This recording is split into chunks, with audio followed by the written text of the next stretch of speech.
My ex-wife's new husband mocked me in front of his friends for not having a job. They didn't know I owned the company they all worked for until I fired them. They say life has a funny way of bringing things full circle, but this wasn't funny. Not to me, anyway. To them, though? Oh, it was hilarious. I sat on the leather couch in Tom's pristine modern house, nursing a glass of water, pretending to be unbothered by the snide remarks and laughter swirling around me.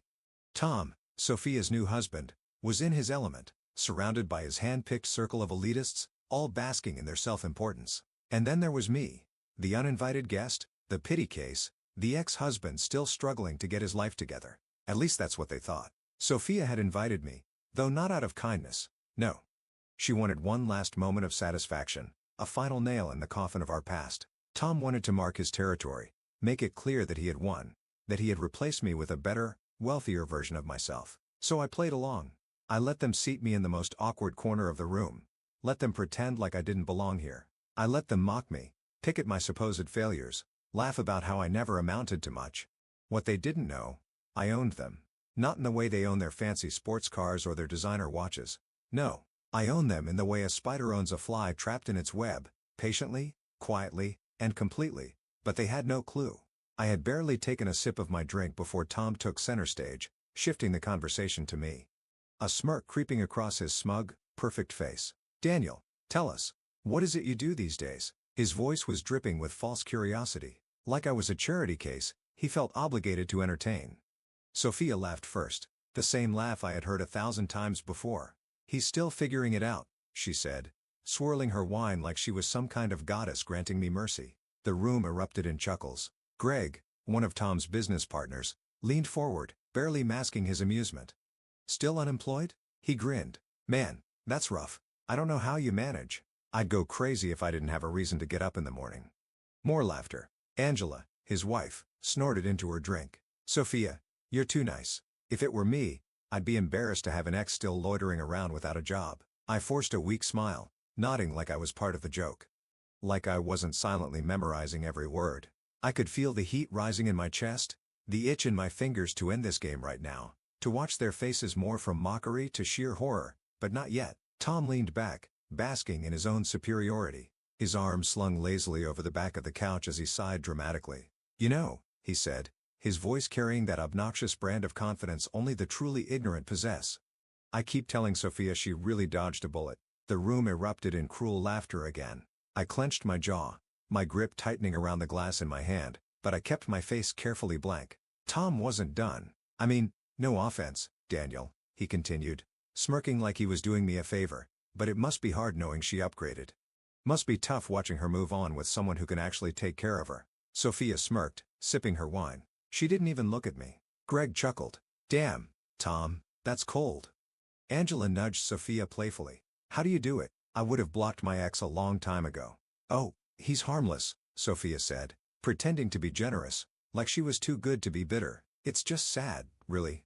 I mean, he tried his best, but some men just don't have what it takes to make it." I let the words sink in. I let them laugh. I let Tom look at me like a king looking down at a peasant. Let Sophia bask in the attention. Let their friends enjoy the show. But inside, I was smiling. What they didn't know, because Tom's successful company, it was mine. Because Greg's position, I gave it to him. Because Angela's promotions, I signed off on them. Because the house they were all sitting in, the luxury, the comfort, the privilege, it existed because I allowed it to exist. They thought they were laughing at a nobody, at a man who had failed. They had no idea they were laughing at their boss. The final blow. Tom raised his glass, grinning like he had just delivered a punchline worthy of a standing ovation to Sophia for finally getting the man she deserves. He toasted. Sophia beamed. The room clinked their glasses together, their smiles wide, their delusion intact. I lifted my own glass slightly, nodding. The perfect image of the defeated ex-husband, the laughingstock of the night. But inside, I was counting down the hours. Less than 12 hours until they walked into my office, thinking it was just another day at work. Less than 12 hours until their world came crashing down. Let them laugh tonight because tomorrow they won't have anything left to laugh about. I didn't need to be a mind reader to know exactly what they thought of me. To them, I was the failure. The washed-up ex-husband who couldn't keep a job, the man Sophia had the good sense to leave behind. In their minds, Tom was my superior in every possible way. The man who provided for her, The man with the business acumen and financial power I supposedly lacked, and their little circle of elitists, they saw me as an outsider, a joke, someone to be pitted and condescended to. They had no idea that they were standing on a chessboard I had been setting up for years. Every single job title, every office promotion, every so-called power move they thought they had earned had been signed off by me. Their entire world was a carefully crafted illusion, and I was its architect. It hadn't always been like this. Years ago, I was just another ambitious entrepreneur trying to make something out of nothing. My father had been cheated out of his own business, a small electronics repair shop, when a group of corporate raiders bought him out for pennies and shut him down overnight. I watched him lose everything, and I swore that no one would ever do that to me. So I taught myself everything: finance, business law, software development, strategy. I spent years working behind the scenes, gaining power without revealing my hand. By the time I turned 28, I had launched Summit Innovations, a company that started with small software solutions but quickly grew into a tech powerhouse. By 30, I was quietly acquiring smaller companies. By 35, I had built a global empire. But the key to real power isn't just wealth or influence. It's patience. It's letting people think they're winning while you pull the strings from the shadows. And that's exactly what I did. Sophia never knew. When we met, I was already wealthy, but I never let her see it. I drove an old car, dressed in modest clothes, and let her believe that I was still trying to find my place in the world.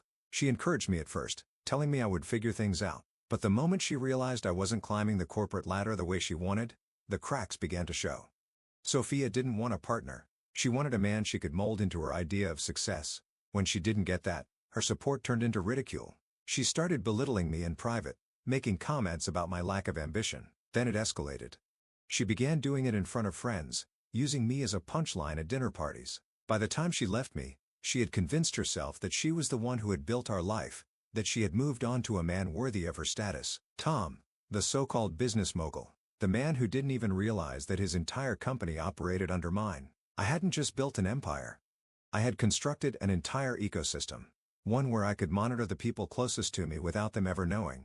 When Sophia left me for Tom, I didn't just sit back and accept it. I started buying out the businesses that Tom depended on. I acquired the firms that provided his company with software. I secured silent controlling interest in the banks that financed his real estate ventures. Bit by bit, without him ever realizing it, I made sure that Summit Innovations had the power to control his company's fate. And Tom's friends? The same people who laughed at me last night, they all worked for me. Melissa, who mocked me the loudest at the party. She was the head of marketing at Summit Innovations, a position she got because I allowed it. Angela, who joked about how embarrassing it would be to have a husband like me. She ran HR for the company, but I had the emails proving she covered up harassment complaints. Greg and Scott, who clinked their glasses in agreement when Tom toasted to Sophia's upgrade. They were executives at Tom's company, which meant their careers depended on my decisions. And now, they were hours away from learning the truth. By 9 a.m., they would walk into their offices completely unaware that their fates had already been sealed. Melissa would find herself locked out of her corporate email, blindsided by a financial audit that would expose her fraudulent expense reports. Angela would receive a notice of termination, citing her mismanagement and ethical violations. Greg and Scott would be called into a meeting where they would face the consequences of their falsified sales figures and insider dealings. And Tom? He would get a call from his board of directors informing him that his financial backing had been pulled. By the end of the day, his company would be on the verge of collapse. And Sophia? Well, Sophia would be in for the biggest shock of them all. I sat at my desk, the dim glow of my computer screen illuminating the files I had compiled over the years. Financial reports, surveillance footage, emails filled with incriminating evidence. I had been patient. I had played the long game. And now, I was ready to set it all in motion. I glanced at the clock. 4 a.m. 5 hours until their world burned. I leaned back, exhaling slowly. This wasn't just about revenge. This was about justice. About reclaiming the life that had been stolen from me, piece by piece, through arrogance and deceit. They thought they had one. They thought they were untouchable. They thought I was beneath them. Tomorrow, they'd finally see the truth. I wasn't just their equal. I was their boss and I was done playing nice. There's a unique kind of satisfaction in watching someone walk confidently toward their own downfall, unaware that every step they take is leading them closer to the edge of a cliff. That's exactly what was happening. I sat in the back of a black town car, sipping my coffee as we pulled up to Summit Innovations headquarters. My company, my empire, the kingdom that none of them knew I ruled. I could already see them arriving, completely oblivious. Melissa, the loudest of the bunch, stepped out of her sleek luxury sedan, her heels clicking against the pavement as she strutted toward the glass doors. She adjusted her designer coat, balancing her phone between her ear and shoulder, probably barking orders at her team. Greg and Scott arrived together, laughing as they exited their car, looking relaxed, probably discussing golf or some new scheme to boost their quarterly numbers without actually doing any real work. Angela followed, walking with purpose, flipping through a folder, probably preparing for some HR meeting where she pretended to care about employee concerns while covering up another scandal. And then there was Tom, Sophia's perfect husband. The man who had openly mocked me just hours ago, stepped out of his black Mercedes like he owned the world. He ran a hand through his perfectly styled hair, adjusted his tailored suit, and exchanged a few self-important words with Greg and Scott before heading inside. They thought it was just another Monday morning at work. They had no idea what was waiting for them. I checked my watch. 8:45 a.m. 15 minutes. I took another slow sip of my coffee. Instead of walking through the grand front entrance like they did every morning, I took a different route, the private entrance I had built into the building's design years ago. Security nodded at me as I stepped in. My assistant, Sarah, was already waiting for me in the control room where monitors displayed live feeds from across the building. She glanced up from her tablet and smirked, right on schedule. I nodded, setting my coffee down. Everything in place? She handed me a folder of finalized documents, termination notices, audit reports, security logs. Melissa is on the 10th floor in a budget review meeting, she said. Angela is prepping for a disciplinary hearing. Ironic, isn't it? Greg and Scott are in their usual Monday morning check-in, and Tom is in his office working on some last-minute deal. I smirked. Not for long. Sarah tapped her screen. IT has locked them out of their accounts. The moment you walk in, they'll be completely cut off. I took a deep breath, straightened my tie, and checked my watch again. 8:59 a.m. Time to put an end to the charade. I stepped into the elevator, pressing the button for the executive floor. As I reached the top, I could already hear the first signs of panic. Melissa was standing in front of her assistant's desk, her voice sharp and irritated. What do you mean I'm locked out of my email? Reset the damn password. The assistant stammered, looking nervous. I can't, ma'am. IT says your credentials have been revoked. Melissa's face twisted in frustration.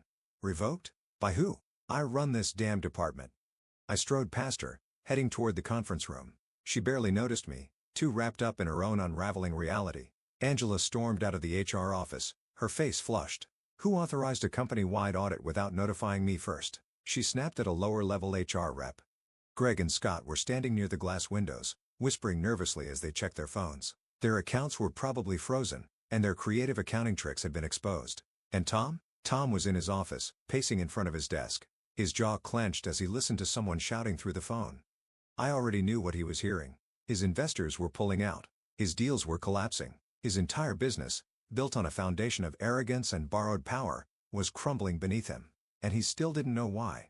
Not yet. I walked slowly, taking my time, enjoying the weight of the moment. Every panicked voice, every confused whisper, every executive who had spent years looking down on me, mocking me, thinking they were untouchable, now scrambling, realizing that their security was an illusion. My illusion. Sarah met me near the boardroom door.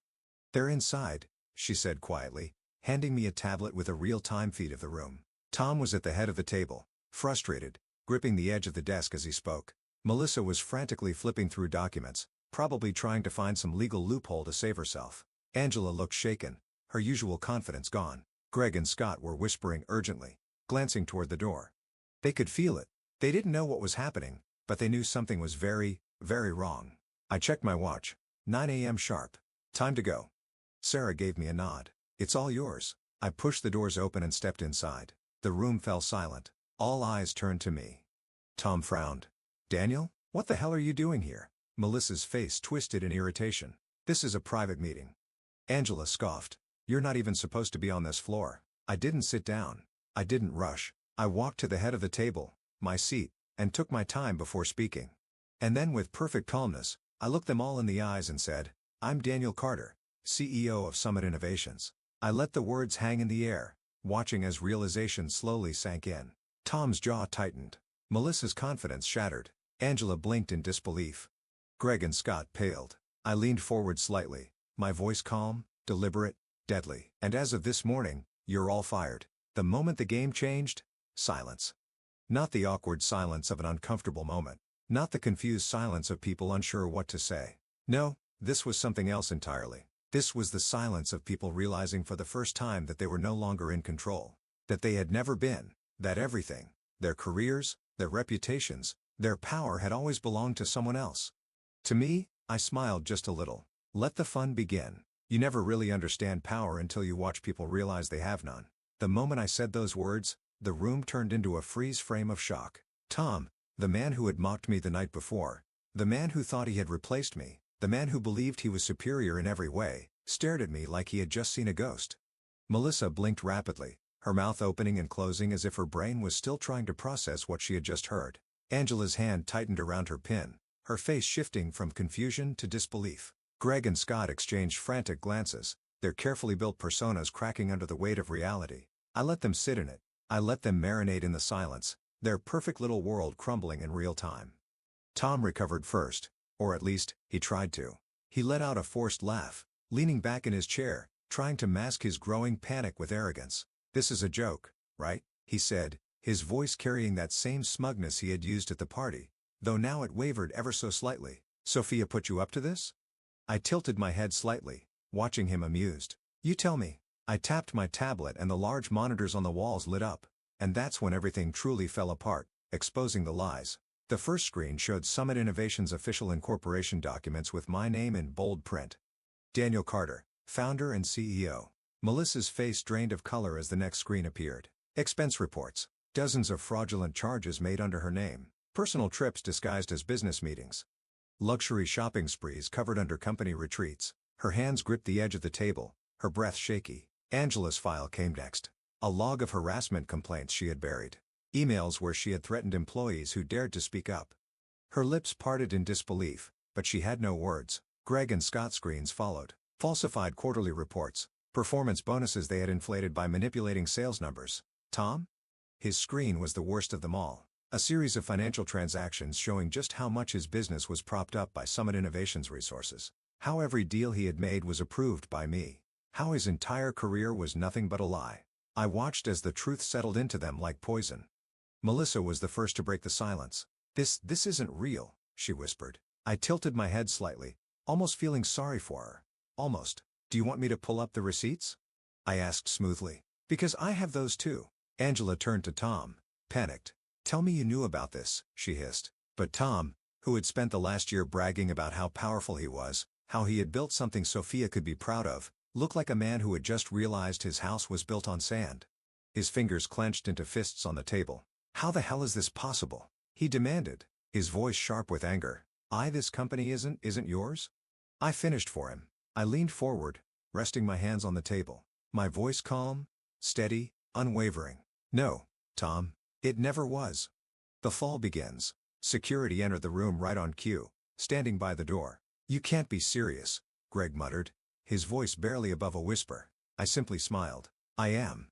And then with a final tap on my tablet, the termination notices appeared on the monitors, one by one. Signed, sealed, finalized. Melissa shot up from her chair. "You can't do this," she shrieked. Angela followed suit, her voice shaking. "This is wrongful termination," she spat. We have rights. We'll sue." I met her panicked gaze, my expression unreadable. "For what?" I asked. "For getting caught?" She paled. Greg and Scott sat frozen, realization settling into them like a death sentence. And Tom? Tom, the man who had mocked me so freely, the man who had sat in his mansion and ridiculed me in front of his friends. He simply stared because he knew he had lost. I straightened my suit, adjusting my cuffs, and looked each of them in the eye. "You spent years thinking you were untouchable," I said, "laughing at the people below you, taking what you didn't earn, thinking no one would ever stop you." I picked up my tablet again, tapped a few keys. "You were wrong." I turned to security, "Escort them out." The guards stepped forward. Angela tried to fight it, hissing threats under her breath. Melissa looked stunned, her entire world crashing down around her. Greg and Scott slumped in their seats, defeated. And Tom? Tom didn't move at first. He just stared at me, his hands gripping the table so tightly his knuckles went white. Then slowly, he stood. He fixed his tie, straightened his posture, and looked at me with pure venom in his eyes. "This isn't over," he said, voice cold. I simply smiled. "It is for you." The guards moved in, and just like that, the mighty had fallen. The aftermath. As the doors slammed shut behind them, silence settled over the boardroom. The empty chairs, the abandoned files, the remnants of a legacy built on arrogance and deception, gone in a matter of minutes. I exhaled slowly, rolling my shoulders back. Sarah walked in a few seconds later, her tablet in hand. "Well," she said, raising an eyebrow. That was satisfying. I smirked, grabbing my coffee. "They never saw it coming." She chuckled, flipping through her notes. "All executive accounts have been revoked. IT is scrubbing their emails now." I nodded. "Good. Make sure legal is prepared in case any of them try to retaliate." Sarah smirked. "With the evidence we have, they don't stand a chance." I took a slow sip of my coffee, letting the moment sink in. For years, they had laughed at me, underestimated me, belittled me. Now they had nothing left. And Tom? Tom would go home to Sophia, and she would have to explain to him why she had left the man who actually built everything she had ever wanted. I checked my watch, 11 a.m., and the day was just getting started.